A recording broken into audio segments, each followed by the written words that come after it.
વાંકાનેરમાં અનેક અટકળો વચ્ચે અટકી પડેલ નાગાબાવાનો મેળો 5 દિવસ સુધી યોજવાનું આયોજન કરવામાં આવ્યું છે, જેમાં 2,20,000 જેવી નજીવી રકમમાં મેળો વહેંચાયો હતો, જેને કારણે આ મેળામાં તમામ પ્રકારના ભાવો વ્યાજબી રાખવામાં આવશે. ભાવિકો સપરિવાર તેની મજા માણી શકે છે તે માટે મેળાની તૈયારીઓ શરૂ કરી દેવામાં આવી છે.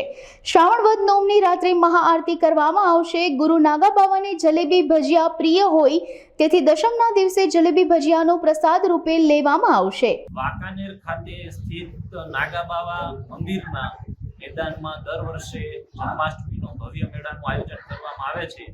આ વર્ષે એની આજરોજ ફરી હરાજી કરતા કુલ 34 પ્લોટની 2,20,000 રકમમાં હરાજી પૂર્ણ થયેલ છે અને આગામી સમયમાં ખૂબ જ ભવ્ય રીતે લોકો હર્ષોલ્લાસથી આ મેળો ઉજવશે એવી શુભેચ્છા સૌ.